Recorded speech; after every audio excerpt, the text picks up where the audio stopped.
Verbal reasoning can sometimes feel like trying to read a novel with a ticking clock in the background, but with the right strategies, this can become a powerful scoring tool. In this video, I will walk you through the exact methods that I would use if I was sitting the UCAT this year. So I can think of four main approaches that people will take towards verbal reasoning, and hopefully we can sort of discuss what the pros and cons of each are and which ones you should try. So let's imagine you have some text. I think what's standard for the UCAT, sort of four, 5 paragraphs.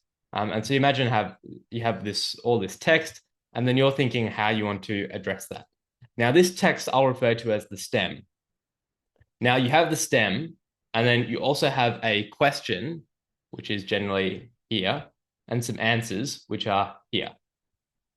Now, every stem has 4 questions associated with it, and you have 2 minutes for that pool of questions.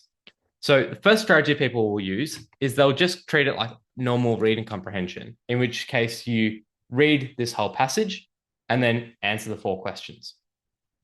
Now, if you read the passage first, you basically have 40 to 60 seconds to read the text. That leaves you with 60 seconds, essentially, for each of the 4 questions. So then it's 15 seconds per question across each of the 4 questions that you do. One mistake people will make is they'll read the passage, then they'll read the question, then they'll do a keyword scan on top of that, which is too much time. If you're going to read the passage first, you basically have to limit yourself to 15 seconds a question for those 4 questions, which means pick an answer unless you're like bang sure you know exactly where that keyword or content is, and you can just read that line and pick it. But it's pretty hard to do in 15 seconds. Like 15, 20 seconds is basically the amount of times sometimes just to read the answer. So read the question and read the answers properly. Pros is it's pretty quick. It's pretty easy to keep to time if you're good at it. Cons, it's pretty hard to read the text in 40 to 60 seconds. And it's pretty hard to remember the whole text for a minute afterwards. Like you miss some of the details, I think. But this is what a lot of people are doing increasingly to get really high scores in VR. I think most people who will score 38 and above will use this method on some texts. I think it works better on the which of the following is true, which of the following is not true, those sort of generic question stems where there's 4 answers, because you can't really do a keyword search for 4 different answers. So that's strategy 1. Strategy 2 is the keyword approach. Now, basically here, you start at the question rather than starting at the passage. So you start at the question and you'll extract a keyword from that question. Then you'll skim through the text and find the keyword, read the line that it's in, and then answer the question. So pros, this is really good because you don't have to remember that much. You don't have to read that much. You just read one sentence or 2 sentences per question, and you can just basically read it, pick an answer straight away. So it's really good for when things are like quite fine and they're trying to trick you on really small areas. It's not as good for inference ones because you don't get as much of the context of the passage, but there's ways you can get that, you know. I reckon most of the time, if you just read like the first line of each paragraph a little bit more slowly, you get a reasonable context of the passage. The cons would be it doesn't work as well for the which of the following is true because you can't really test 4 keywords in 30 seconds.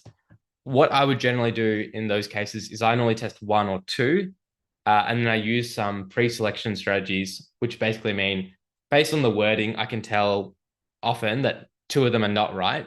And then for the 2 of them that are right, I'll test 1 of those 2. I have written all those down on a free PDF, which you can access by clicking the link in the description. And so that's helpful, I think, for the keyword approach. Again, I feel like almost everyone does this for the true, false, can't tell, because there's no real answer options, and you're guaranteed to get some sort of keyword or prompt from the question. So some hybrid of these 2 approaches is probably the mainstay for most people. Number 3 is a passage skim. Now, this one I personally am not a big fan of, but some people like it.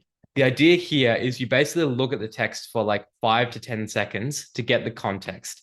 This might involve reading the first line, reading the last line, maybe reading the first line of each paragraph, some combination of that. It could just be reading the first line of the text so you know what it's about.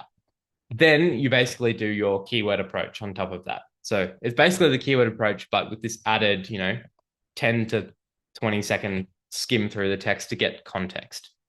Maybe it's helpful because you have that context, but I personally would rather look for the context within a keyword search. So, for example, I would grab a keyword and then I can sort of, as I'm going through, get the context of the passage. Finally, there's a question scan.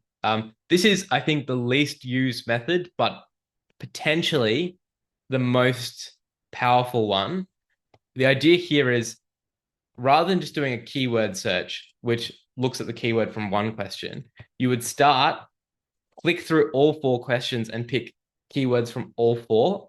So then you know exactly what you should look for. And then as you sort of your choice whether you go keyword or passage from there. But once you know what all 4 questions are about, like if you're reading the passage and then you think, oh yeah, this is actually what question 3 is about, you can quickly go to question 3, pick your answer, and then keep reading through the passage. Oh, that's what question 2 is about. Bang. Oh, that's question 4. Bang. And so this is the approach I think people have least experience with, but it's interesting if you sort of combine it with number 1 or 2. Con is you have to sort of do lots of clicking between questions, which generally, like the UCAT computers, there haven't been any complaints so far about their speed and processing power. But yeah, there's a lot of 2 and 4, like back and forth, and you actually have to remember quite a lot of keywords. So if the question is like, which of the following is true, then it's pretty hard because then you have to look for, all 4 of those answers and then maybe 4 for the next question. And there can be too much to look for at once, if that makes sense. And there can be too much back and forth. Ultimately, as I mentioned in a different video, the main thing is to try each of these out, or try, at least the common ones out, and figure out which one works best for you. And once you give it a dedicated period of, a month of trying it out, you will have some skills that you can then weave in and create your own best approach for doing these VR questions.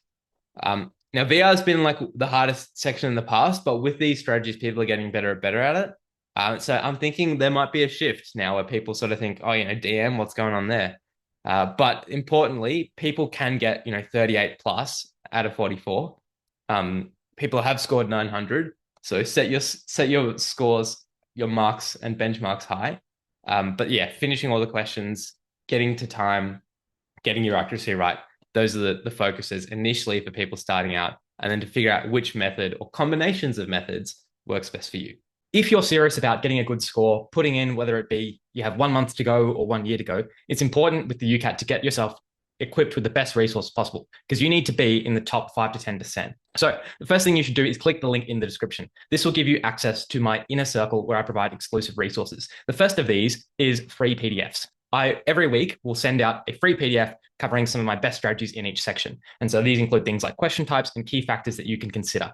Additionally, by clicking out the link in the description, we can have a free one-on-one call where I give you my approach to practicing the UCAT and give you some advice and some free mentorship on how you can do well with this test and what it's like once you're in med. Furthermore, subscribe to the channel. I'm aiming for this to be the biggest area of free UCAT resources available, with videos, PDFs, and free calls. And so why not get your hands on these resources that have helped me and others get into med? Please do me a favor and share this with others if you found it helpful, and stay tuned for more videos on this channel. Thanks very much, guys. I'll see you next time.